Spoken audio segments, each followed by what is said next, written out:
I'm Doug Fern, and this is my take on music recording. Humans have been talking for at least 200,000 years, and probably singing just as long. The human voice is the primary way we communicate with each other. So it's not surprising that the majority of music features someone singing. And even music that is entirely instrumental often has a singing component. Louis Armstrong said that his cornet playing was simply him singing using his brass instrument. Indeed, we often respond positively to instruments that mimic the sound of a voice. Clearly, our musical heritage is based on singing. It's no surprise that almost all popular music relies on a singer to convey the message of the songwriter. Since a singing voice is such an integral part of most of the music we record, we should strive to get the best possible version of the vocal. And I believe that doing that job well also includes getting the best performance out of the singer. As an engineer, your input on that might be minimal if there is a strong producer in charge of the session, or if the singer has strong ideas about their performance. But if you are acting as the producer of the song, you can influence the success of a vocal performance.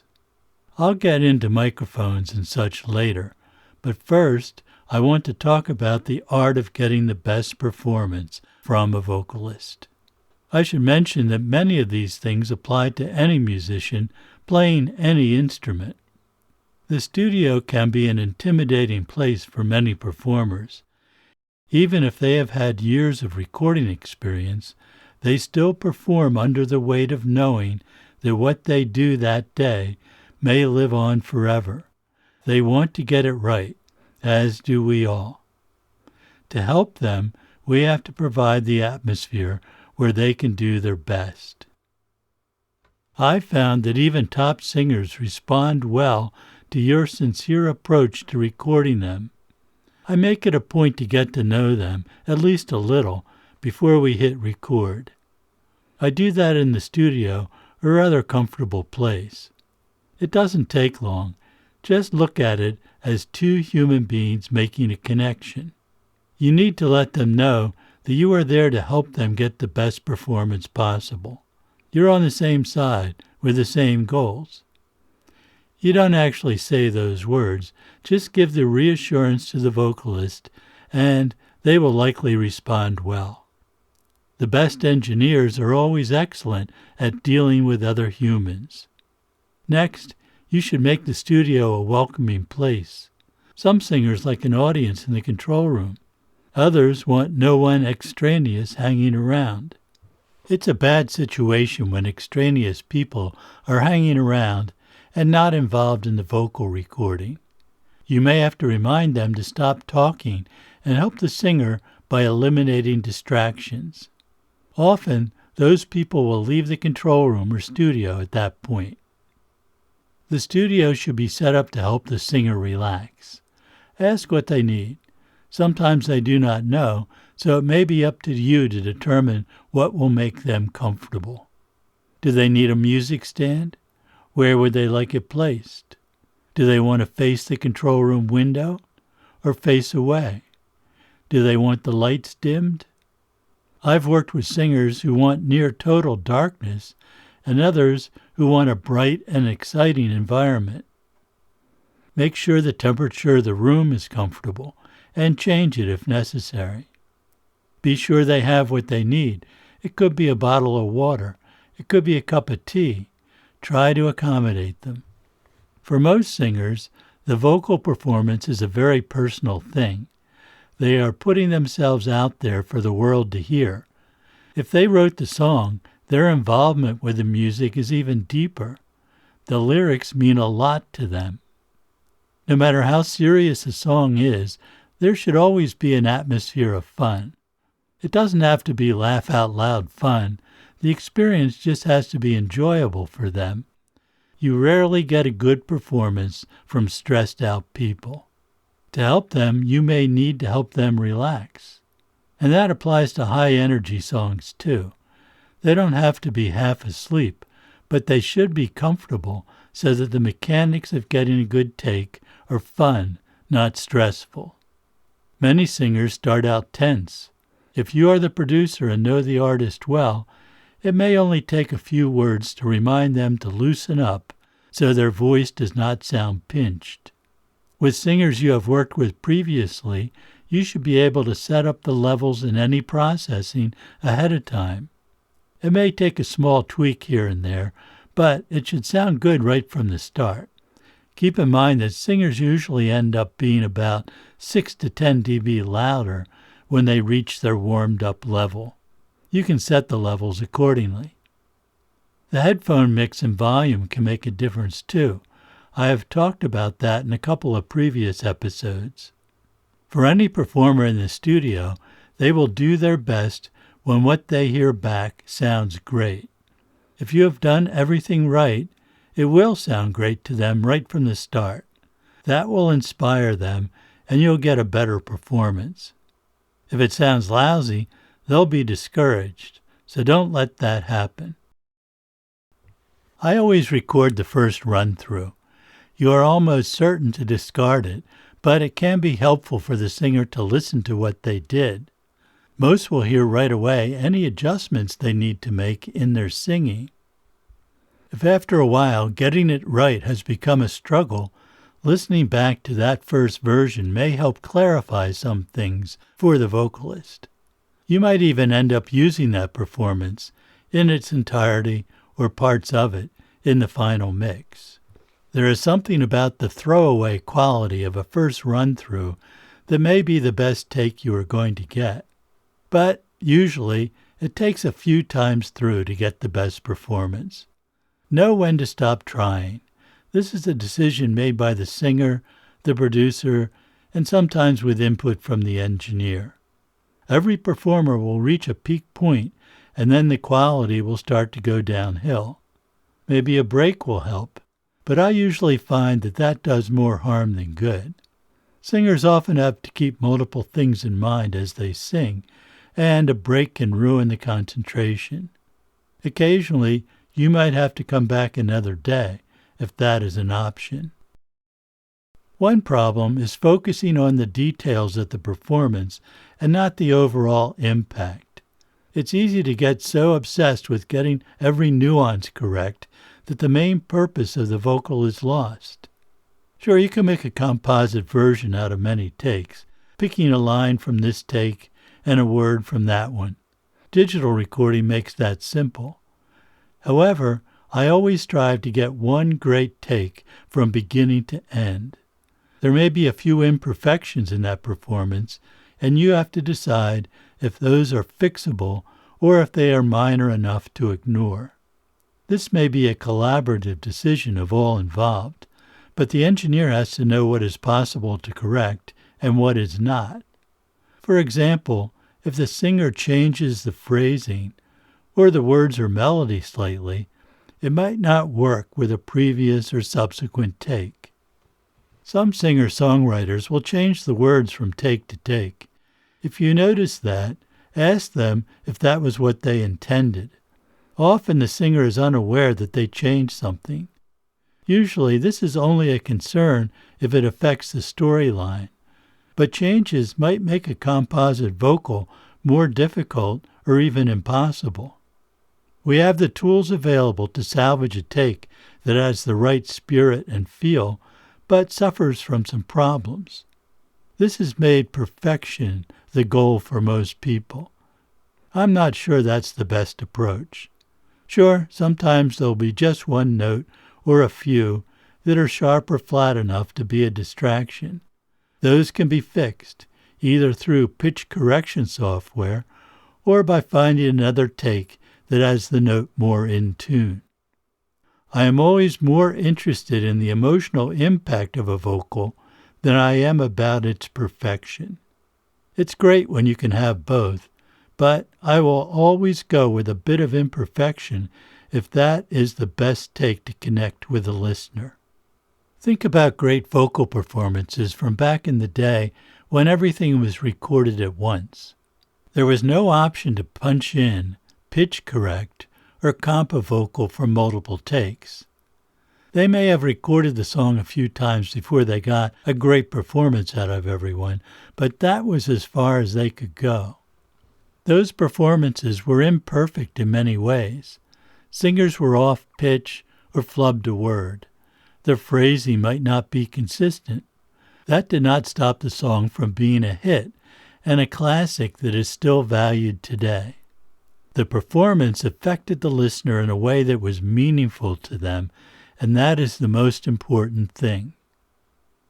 Give the singer positive feedback when necessary. Telling them they sound great is always helpful. Just make sure it's true. Should you give them guidance if you think you know what would improve the performance? Maybe. It depends on the people involved and your level of experience. Some singers are grateful for suggestions. It will just annoy others. You have to determine which applies to the person you are working with. Some producers will be very unhappy if you suggest something directly to the singer. They may have different goals in mind than you do. You might not even understand what they are going for. But if you hear something you think could be improved, tell the producer privately. They may welcome your suggestion. They may even rely on you to provide that input. Their focus is elsewhere. In any event, let the producer tell the artist. With a producer you have worked with a lot, they may be okay with you making suggestions directly to the artist. It depends on the people involved. Whatever you do, don't contradict the producer or give the singer suggestions that conflict with the information that the artist and producer have already discussed. This is a delicate area, and sometimes you are just going to have to cringe and live through a situation you feel strongly is a bad take or a bad approach or bad advice. It's much simpler if you are the producer. You should be the one making those decisions.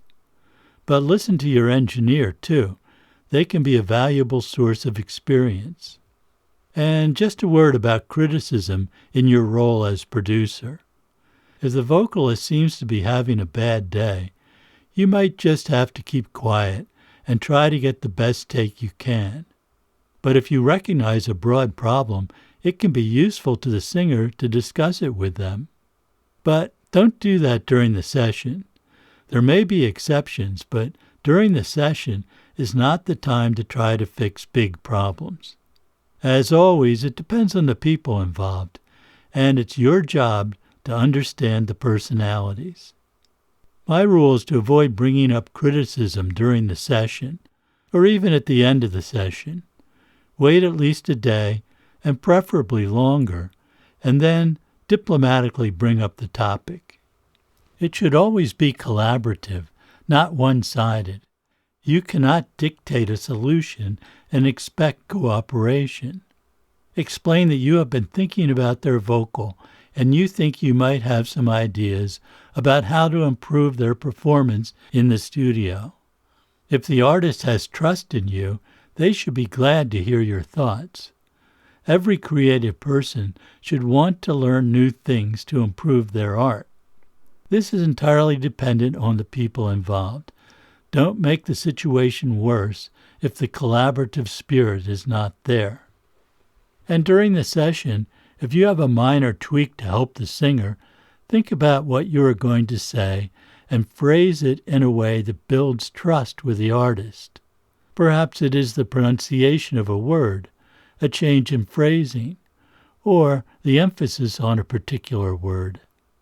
I think those types of things are appropriate for a producer to bring up during the session.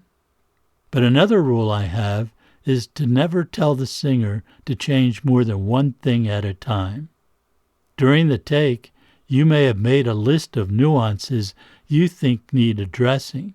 Pick the most important one and work that out before going on to the next one. Some singers can take 2 or even 3 suggestions at once and make the changes easily, but most performers can't do that comfortably. You certainly do not want to compromise the performance, by making the singer think about the mechanics too much. As always, this depends on the people involved. You need to develop the skills to know how to shift the performance in a way that is not stressful to the singer. Now let's talk about the mechanics of recording vocals. An early decision is what microphone to use. If you have worked with a singer before and found the mic that works best with them, you can simply set that up and start recording.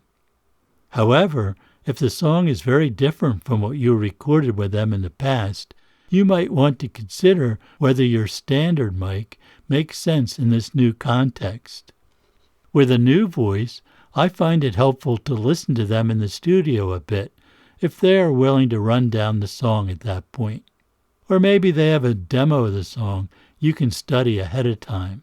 Experienced engineers will quickly get an idea of what mic is going to work best. Do they sing loudly or softly? That might influence your choice. Do they have a wide dynamic range? That could be intentional or not, but you will need to accommodate that. Is their voice harsh, sibilant, distorted, breathy, loud?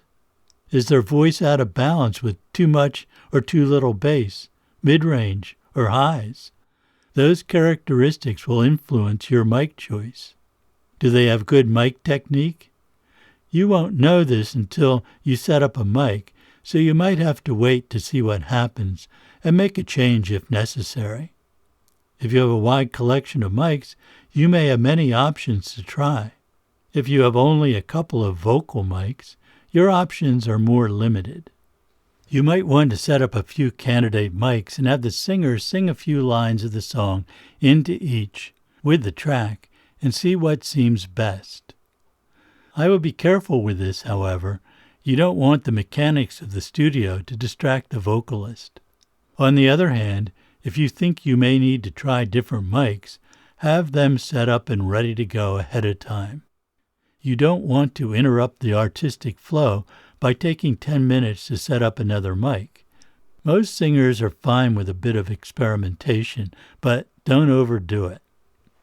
Just because a certain mic has a long reputation for being a great vocal mic does not mean that it is going to sound best with the singer currently in your studio.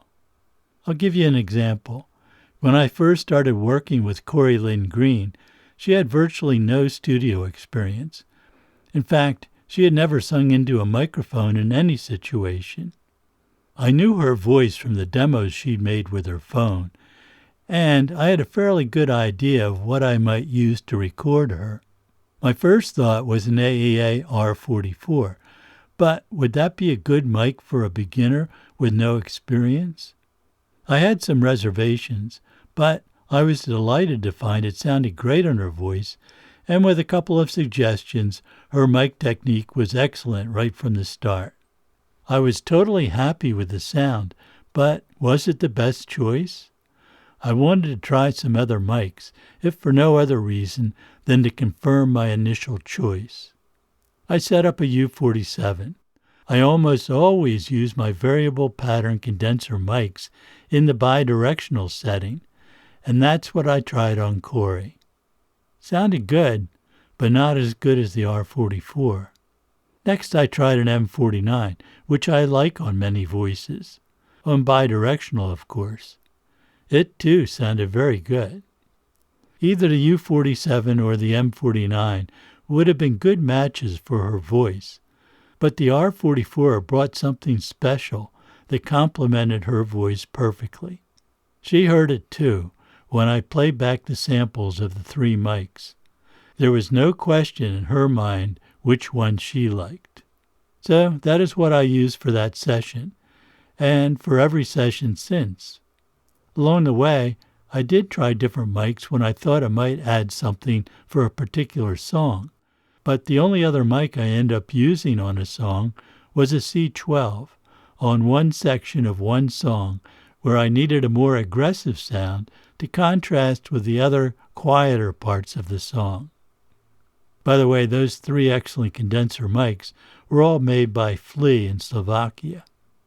Is there still another great mic out there that might be better still?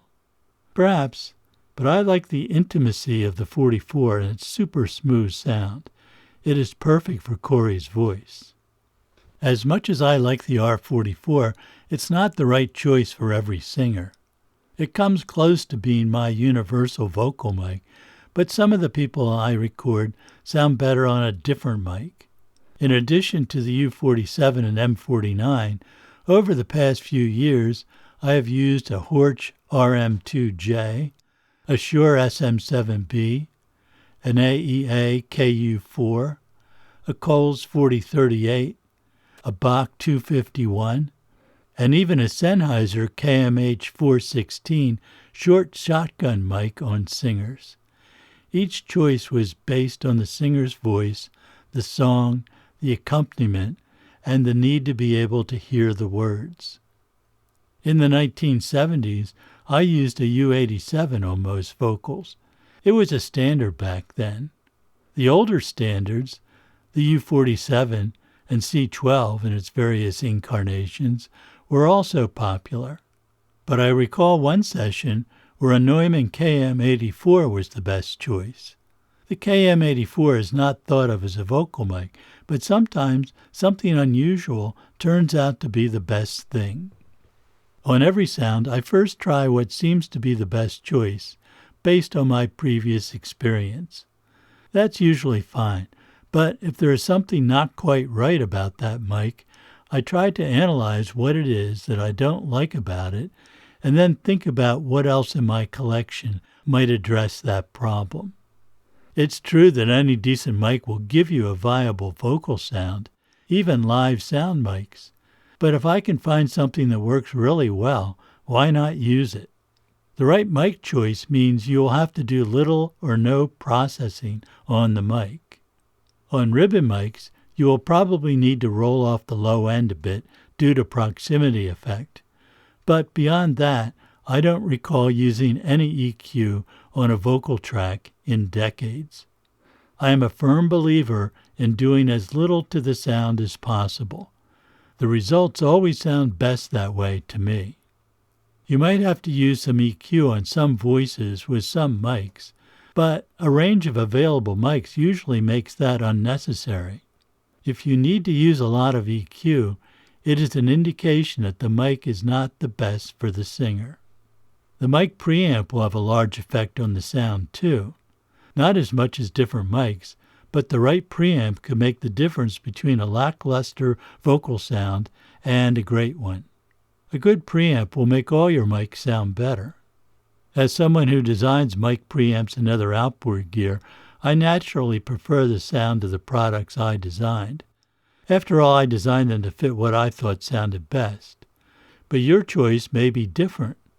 Find the sound you like for that singer on that mic. If it sounds right to you, it is right. And what about compression? I find that a touch of compression when cutting the vocal often helps keep the dynamics under control. You don't need to slam the compressor in most cases, unless you are looking for that sound. Just a couple of dB of compression on peaks with a nice civilized compressor helps the vocals stay above the instrumentation. Most experienced singers have good mic technique in the studio. Someone new to recording may not, especially if they are used to working with a live sound mic on stage. You may have to explain the difference. I find that most singers sound best if they are at least a foot away from the mic. There are exceptions, but usually that is a good starting point. That distance will eliminate a lot of problems, like popping the mic or excessive sibilance. Remember the inverse square law. With a microphone, it states that when you double the distance to the mic, the level drops to 1/4 the level.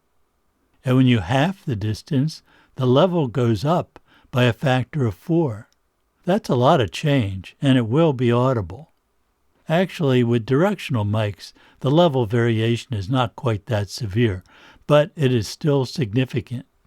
Maintaining a constant distance will make your job easier and will probably sound the best. But there are exceptions. A really intimate song may work better with a singer closer to the mic, assuming that they can do that without introducing other problems.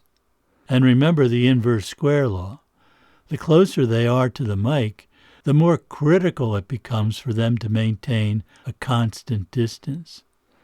In some songs, there may be a need for the singer to really project on certain parts to best convey the emotion of the song.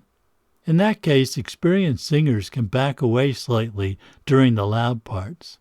I like that effect in some situations because the room sound will go up as they back off, which can enhance the impact. If you have a good sounding room, that is. All directional mics have proximity effect, which increases the bass content of the vocal as a singer gets closer to the mic. Ribbon mics in particular have this effect, and it will vary from one mic model to another. It might seem like a problem, but it can also be a tool to be used. Experienced singers throughout the decades have used proximity effect to change the sound of their voice in appropriate places. It can be a compelling effect, but it's tricky and not every singer can pull it off effectively. Should you use a pop filter or pop screen? I do not, except maybe in rare situations. I don't like the change in sonic quality that occurs. But sometimes you'll have no choice. Some singers can pop a mic on vowels. Their voice just has so many plosives in it. There have been occasions when I have used a pop screen simply to define the minimum distance the singer can get to the mic. In that case, use one with the largest open mesh. If this was a frequent problem, I would probably devise some sort of distance inhibitor that clearly prevented the singer from getting too close, but had no effect on the sound. A pop screen with just the hoop and no screen, for an example. Another technique is to angle the mic so it is still aimed directly at the singer's mouth, but is not directly in front of them. With most mics, there will be little or no change in the vocal sound, but it will reduce pops, sibilants, and mouth noises. I use that technique with the R44 I use for recording this podcast. It is usually best to record a vocal by itself, but sometimes you have no choice but to record the vocal and the instrument the singer plays at the same time. This is always less than optimum, but it can be done effectively. You might think that cardioid or supercardioid mics would be best for this, but I have found that bidirectional mics provide the best isolation when used properly. Remember that the null off the sides of a ribbon mic are theoretically infinitely deep. That null extends all around the mic in the plane of the ribbon, so it applies to the top and bottom of the mic as well as the sides. Multi-pattern condenser mics have deep nulls off the sides when in the bidirectional or figure-8 pattern. Ribbon mics are even better. The trick is to put the instrument in the null of the vocal mic, and the vocal in the null of the instrument mic. That is easy to do with a singer playing an acoustic guitar or similar instrument. It's a somewhat different problem with a piano, but the principle can still be used. One great advantage of bidirectional mics is that any off-axis sounds are still well balanced in frequency response. This is not true of most cardioid mics, which become nearly omnidirectional the farther off axis. And remember the inverse square law. Keeping the mics as close as practical will certainly help with the isolation. Close miking may involve compromises you don't want to make, so think this through and be ready for some experimentation. First, why is this isolation so important anyway? Well, the difference in arrival times of the two sound sources will result in a phase difference. At its worst, you might partially null out the desired sound. You can try inverting the polarity of one of the mics with a phase switch. It may help, or it might just be different. At least this is one modification you can exactly undo later if necessary. Usually, however, the bleed between the sources into the mics will simply reduce the apparent presence of one or both sounds. That is almost always a bad thing. The vocal or instrumental will sound distant no matter how close the mics are. Improving the isolation will help this. If the singer's voice and their instrument are in good balance in the room, then achieving good isolation should be easy. I have found that I can easily get 20 dB of separation between the two sources. That's not even close to recording them separately, but it can work well. Another approach is to record both the vocal and instrument with just one mic. You need a performer who can play in perfect balance at all times, and many singers can do that amazingly well. You can't change the balance later, of course, so make sure it is right. That gets tricky if other instruments are going to be added. What about recording the vocal in stereo, with or without a simultaneous instrument? It's still a single mic as far as balance is concerned. Stereo vocals can have an amazing effect on the overall sound of the recording. Even though you might think of the voice as a point source, it isn't really, and the contribution of a nice stereo room sound might further enhance the sound. But I rarely record vocals in stereo. That is odd because I often record almost all the instruments on a song in stereo, but I find that the solid mono vocal just works better most of the time. And in stereo, the singer has to stay perfectly in the center of the stereo image for the entire song. You don't want the vocal to wander from side to side. A little bit of that is okay, but I have found few singers who can perform at their best when staying perfectly on axis to a stereo mic or pair of mics. Greater distance helps make this less critical. In general, most songs have lyrics that need to be heard clearly to convey the message. It depends on the music. In some genres, you can bury the vocal and let the instrumentation carry the energy. Other styles need to have the words easily discernible. Of course, that is a continuum, and you need to determine what the song you are working on really needs. An arrangement that leaves no space for the vocal will require a higher vocal level in the mix, or you might achieve at least some of the solution through mic choice and processing. That presumes that everything else on the song is right. The instrumental arrangement might be the problem. Sometimes just leaving out certain instruments, perhaps only in certain places in the song, can help keep the vocal properly out front. If the bulk of the energy from the instruments is right in the vocal frequency range, then it is more challenging. If the dynamics of the backing instruments do not match the dynamics of the vocal, then that is a problem to be fixed. It is always best to solve those kinds of problems with the arrangement. But sometimes these problems arise because the musicians do not have a clear concept of the song, or maybe inexperienced musicians have not yet learned how to play with a vocalist. Some will never learn, and you can only do so much to fix that. I find it useful when using studio players to have the songwriter or the producer explain the song to the musicians.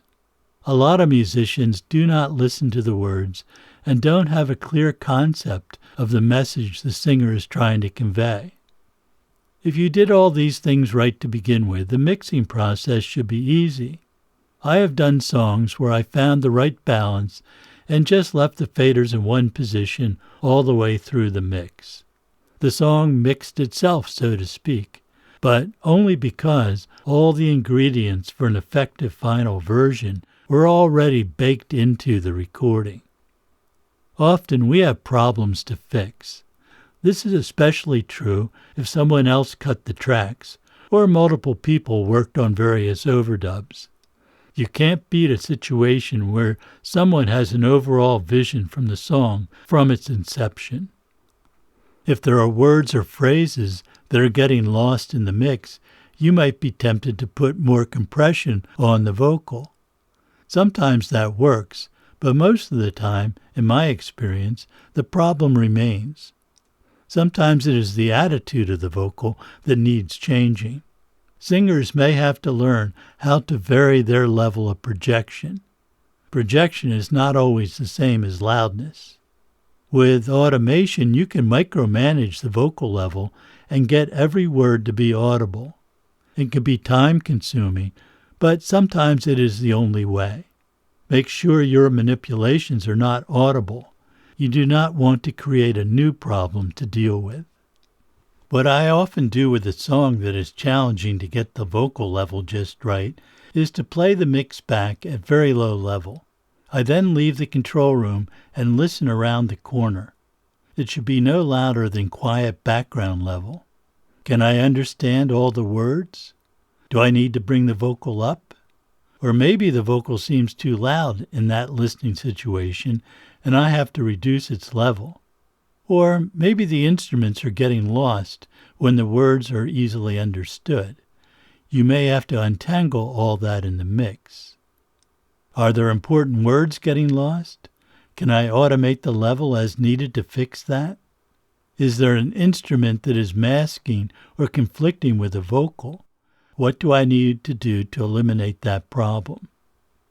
The song might lend itself to some effects on the vocal. A delay can sometimes help.